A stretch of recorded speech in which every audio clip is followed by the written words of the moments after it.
vida pode ser mais leve. Para mim é sempre uma alegria muito grande estar aqui com você hoje, novamente, para lembrar que em nossa vida muitas coisas podem dar certo em forma de errado.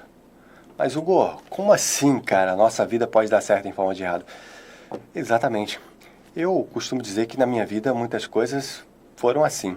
Quando eu achava que as coisas estavam desmoronando, na verdade elas estavam apenas se acertando. Você sabe que às vezes aquele temporal, ele derruba alguns galhos, algumas árvores, e aí depois de um certo tempo nascem outras e outras árvores. Aquele galho que quebrou dá um revigoramento para aquela árvore, né? Para que ela nasça mais vívida, mais forte. Aqueles galhos que quebraram nem sempre eram os mais fortes, eram às vezes os que estavam mais fragilizados, né? Como quando o jardineiro, por exemplo, vai lá no jardim e ele poda aquelas plantas, ele não quer matar as árvores.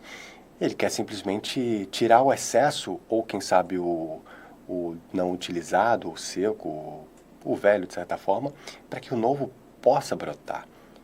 Esse é o ciclo da vida. Só que, meus irmãos, minhas irmãs, nós temos o hábito, muitas vezes, de querer estar no controle de tudo. Sabe quando alguma coisa muda na sua vida? Um emprego que acabou, um relacionamento que chegou ao fim, ou quem sabe até uma mudança na vida social de uma forma ou de outra. A gente tem uma tendência a gostar do novo, né? Ou melhor, a abominar o novo e gostar do cotidiano, aquilo que nos é familiar. Tudo aquilo que é muito novo, para corrigir a pontuação que eu fiz agora há pouco, tudo aquilo que é novo pode causar um certo desconforto, né? A nova escola, a nova cidade, o novo país. Mas, como já dissemos aqui, é um ditado popular que você, por exemplo, deve conhecer: mar calmo não faz bom marinheiro. Nós temos que aprender a perceber que as mudanças, as transformações, elas fazem parte da nossa vida.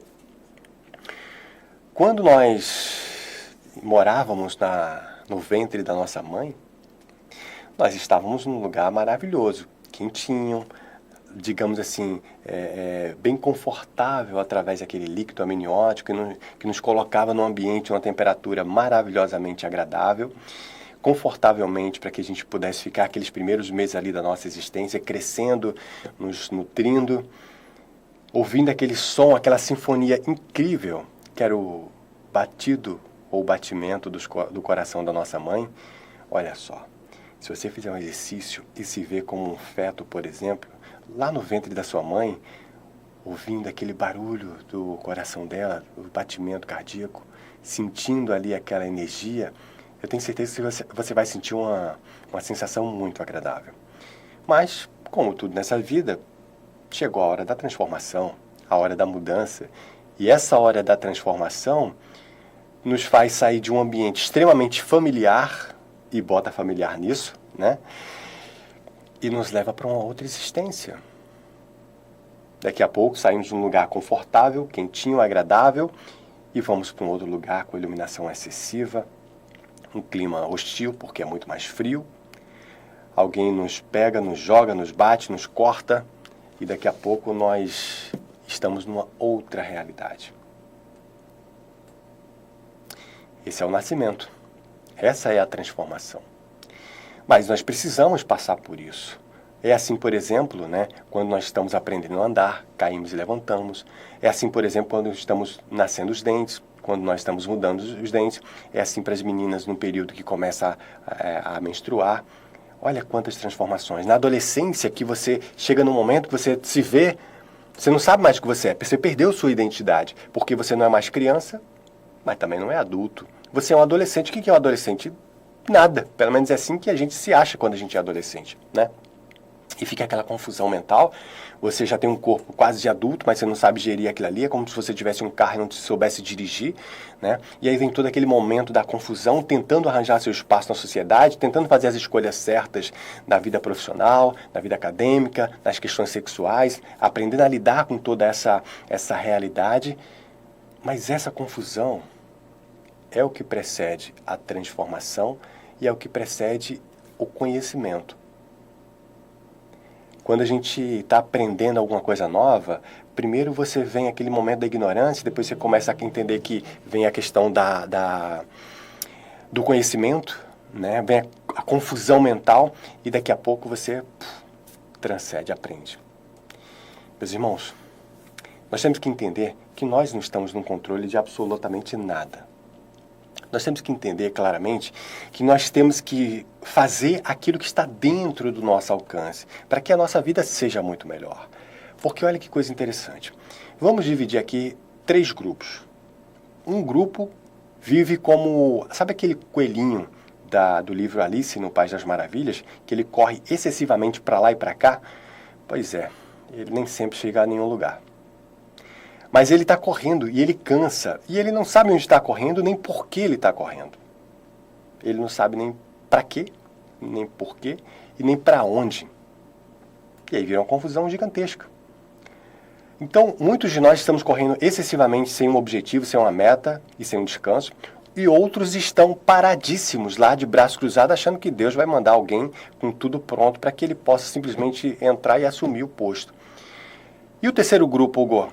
Pois é, o terceiro grupo é esse que nós somos convidados a entender e a fazer parte, que é o grupo que sabem e ficam atentos para que possam agir na hora correta, na forma correta, para que possam agir da maneira mais agradável, sem correr de mais, sem correr de menos, porque o excesso é tão ruim quanto a falta. A falta, naturalmente, é tão ruim quanto o excesso. A gente precisa entender que nós temos que aprender com os erros e também aprender com os acertos. Quando a gente faz alguma coisa muito legal, a gente aprende o que fazer. Quando a gente faz alguma coisa muito ruim, a gente aprende o que não fazer. E isso serve para nossas experiências e serve para a experiência dos irmãos. Quando você vê um irmão andando na sua frente e cai num buraco, peraí, eu posso cair em outro buraco, mas esse buraco eu não vou cair porque eu já vi que alguém caiu. Então, é uma questão de inteligência de cada um de nós. E uma questão também de atenção. Às vezes você é uma pessoa super inteligente, mas está desatento. Não seria legal nós ficarmos presentes no presente? Pois é, fica aqui essa sugestão. Então nós temos que aprender com os erros e com os acertos. Temos que fazer a nossa parte da nossa vida e para a nossa vida. Porque, como eu sempre comento, para a gente transformar todo o mundo, a gente precisa começar a transformar dentro da gente. As grandes transformações, as grandes mudanças, elas ocorrem de dentro para fora. Já viu como é que acontece, por exemplo, a construção de um edifício, de um arranha-céu? Eles não começam da cobertura. Primeiro tem que limpar o terreno, capinar, tirar as pedras, destruir aquele cenário para reconstruir, para construir uma outra realidade. E aí depois você cava, você vai lá no âmago, no fundo, e depois começa a vir o batistaca. Fazem aqueles buracos, colocam aquelas vigas, fazem aqueles concretos lá no fundo, no âmago de cada um de nós. E aí depois de limpar, de transformar, de cavar, vem a parte da construção da base. É como uma semente, por exemplo, que você planta, você cava, cobre de terra, coloca um pouco de água e começa a cuidar. Daqui a pouco ela vai germinar e você tem que cuidar para que as ervas daninhas não mate aquela semente que você plantou, para que não venha um bichinho que possa comer, a formiguinha possa devorar e assim sucessivamente. E nos arranha-céus, como dissemos agora há pouco, vimos lá a parte de limpar o terreno, cavar, construir toda a estrutura, e depois vem o batistaca, começa a afundar aquela parte para chegar na rocha, e daqui a pouco está feita a base. Depois da base feita, vem ali a construção, tijolo por tijolo. E aí vem a questão do ritmo, que é quando você se mantém firme na vontade de crescer, na vontade de fazer diferente, na vontade de ser uma pessoa melhor, na vontade de se transformar profissionalmente. Mas, Hugo, eu já estou com 60 anos, já estou com 50 anos, já estou com 80 anos. Como assim me transformar profissionalmente se eu já não sirvo mais para nada? Como assim não serve mais para nada? Quem disse isso para você? O mundo, meus irmãos, está se transformando e cada vez mais vai mudar de uma forma mais e mais acelerada. E isso é ruim? Não. Isso é bom? Não. Assim como uma pedra é dura, e o fato dela ser dura não quer dizer que seja ruim nem bom. É simplesmente o que ela é. Ela é. Ela não está. E essas transformações, acontecem, estão acontecendo naturalmente. Cabe a cada um de nós, ao invés de reclamar da onda, aprender a surfar. Não vamos reclamar, porque na história da humanidade sempre tiveram grandes mudanças. Talvez não com a velocidade que a gente tem hoje, mas sempre tiveram todas essas mudanças. Será que não foi assim na mudança quando as pessoas plantavam na mão e daqui a pouco veio a revolução agrícola e daqui a pouco começaram a ter equipamentos e fertilizantes e determinados recursos para melhorar o sistema de plantio, e as pessoas que plantavam manualmente acharam que ia perder seus empregos, como de fato perderam? Mas como seria a humanidade hoje se a gente tivesse que plantar para alimentar esses mais de 7 bilhões de pessoas, se nós tivéssemos que plantar manualmente? Eu acho que não ia ter para todo mundo não, hein? Então foi necessário aquelas mudanças, assim como todas as mudanças da nossa vida. E de novo, como disse lá no início desse nosso bate-papo aqui, na nossa vida muitas coisas dão certo em forma de errado. Talvez o que você acha que esteja desmoronando, na verdade está apenas se acertando. Mas a gente sabe que no momento da mudança, causa sim uma sensação de desconforto. Mas e a nossa fé? Além de essas mudanças serem incrivelmente necessárias para o presente e, consequentemente, para o futuro, será que também não seria uma grande oportunidade para nós exercermos a nossa fé? Eu acho que sim. Eu acho que sim. Meus irmãos, a fé é uma das coisas mais importantes. Olha que o Divino Criador, Deus, colocou muitas coisas legais nas suas criaturas, nós. Nós temos a consciência, nós temos centenas de sentimentos, nós podemos gerir e desfrutar desses sentimentos. São essa consciência e esses sentimentos que nos fazem ser o que nós somos, né? Consciências encarnadas nesse corpo que Papai do Céu nos deu, que nos serve como abrigo para o nosso espírito. Papai do Céu deu muitas coisas maravilhosas para a gente, que nós tenhamos a consciência e a gratidão para reconhecer e agradecer tudo isso que nós temos. Mas uma das coisas mais especiais que o Divino Criador nos deu é a fé. Não é à toa que o nosso Mestre Jesus, ele fala que a fé move montanhas. Mas que montanhas são essas que a gente não viu Jesus remover nenhuma montanha? Você viu alguma? Eu também não vi. Não são as montanhas físicas, porque Jesus não veio para ensinar as questões físicas. Ele não fez grandes obras físicas, não construiu arranha-céu, não construiu navio, barco, enfim, nada disso. Ele veio para nos ensinar a viver melhor, sobretudo no nosso mundo mental e, consequentemente, em sociedade.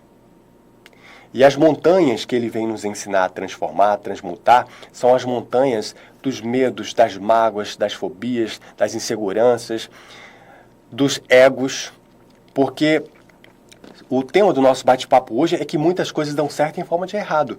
E aí eu te falo, quantas vezes alguma coisa sai do nosso controle e nós perdemos o controle porque alguma coisa saiu do nosso controle?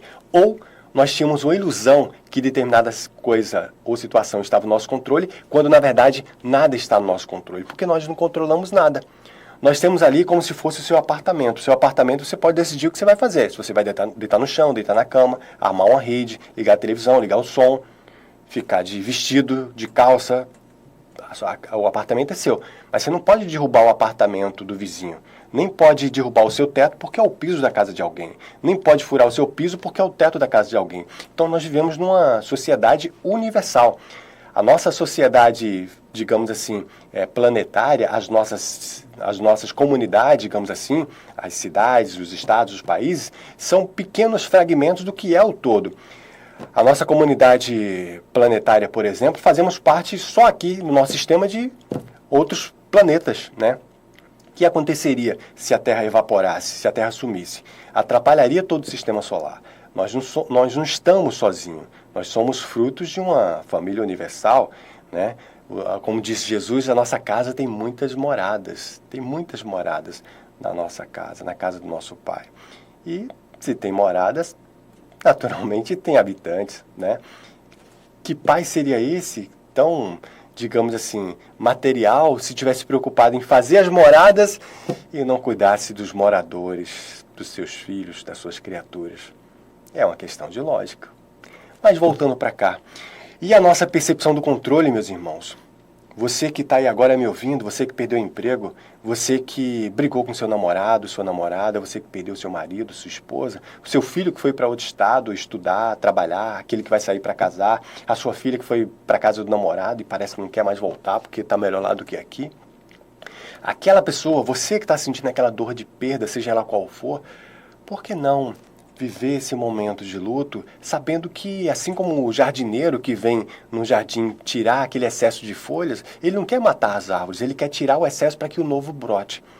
E isso faz parte, não sem dor. Não sem dor. Porque essas transformações, elas geram um certo desconforto para todos nós. Mas nós também temos que entender que tudo passa.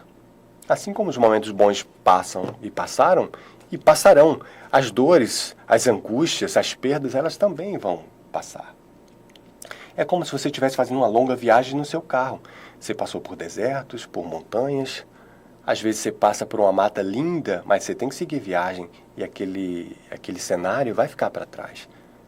Mas daqui a pouco, quando vem aquela área feia, onde tem muito deserto, onde tem situações que você tem até um pouco de medo, muito calor, daqui a pouco o pneu pode estourar devido à temperatura, continue andando, porque daqui a pouco a temperatura vai cair, o cenário vai mudar, a noite vai chegar e você transformou a sua realidade. Nós estamos a todo momento nessa caminhada, nessa viagem por esse cenário, altos e baixos, noites e dias, secos e molhados, cenários diferenciados. E nós temos que desfrutar, porque, como eu sempre falo, tão importante quanto a chegada é o caminho. Não busque caminhar na sua jornada com passos longos e apressados. Vá no seu ritmo, nem mais nem menos. Mas, Hugo, o fulano está mais rápido que eu e a ciclana está mais devagar do que eu. E aí? Calma, cada um no seu tempo, cada um no seu ritmo. Você não está, nem deve ir mais rápido nem mais devagar. Vá no seu ritmo, com amor, com fé, com tranquilidade. E como estava dizendo agora há pouco, a fé é um dos grandes recursos que o Divino Criador nos deu. Acabando esse vídeo, acabando esse nosso bate-papo aqui, pare um pouco, faça uma prece. Não importa onde você estiver, se você estiver no carro, quem sabe você está em casa, ou quem sabe você está na rua com o seu celular. Não importa onde você esteja, silenciosamente ali no seu cantinho, faça uma prece de 1 minutinho. Agradeça ao Divino Criador por ter o que tem, por ser o que você é, por fazer o que você faz. Isso não anula o que você quer, o que você busca, quem você procura, mas isso vai te dar uma base para desfrutar melhor daquilo que você já tem. Porque o sucesso é conseguir aquilo que você deseja, seja lá o que for, uma casa, um emprego, um marido, uma esposa, um filho. Isso é sucesso. A gente liga muito sucesso à palavra profissional, a questões profissionais, mas sucesso é conseguir aquilo que você quer. E felicidade, que muita gente confunde, é diferente de sucesso. Sucesso é conseguir aquilo que você quer. E a felicidade é valorizar, desfrutar do que você já tem. Essa é uma excelente definição de felicidade. E para encerrar aqui, eu trago mais essa reflexão. Desfrute da jornada. Viva no presente, planeje o futuro e entenda verdadeiramente, vamos todos entender que a vida sim. A vida muitas vezes dá certo em forma de errado. Talvez o que você achava até há pouco tempo que estava desmoronando, na verdade não estava desmoronando. Na verdade estava apenas se ajustando, se acertando. Entregue-se ao processo, nem cruzando os braços, que é a falta, e nem correndo excessivamente como o coelhinho da Alice, que aí é o excesso. A falta, como já dissemos, é tão ruim quanto o excesso. Vá de acordo com o fluxo. Se entregue e se integre. Siga o fluxo universal. Respirando, pensando, sentindo, agindo e agradecendo. E por falar em agradecer, eu não podia fazer diferente. Eu agradeço aqui a sua audiência, o seu carinho sempre aqui conosco, aqui do MAP, nas nossas redes sociais. Agradeço sempre a sua audiência. Peço a você que compartilhe essa mensagem. Quem sabe alguém está precisando ouvir essa sugestão aqui. Eu desejo a você, agora e sempre, paz e luz, paz e bem, paz, muita paz. Aqui foi Hugo Richard E sim, a gente se encontra muito em breve. Até logo. Tchau!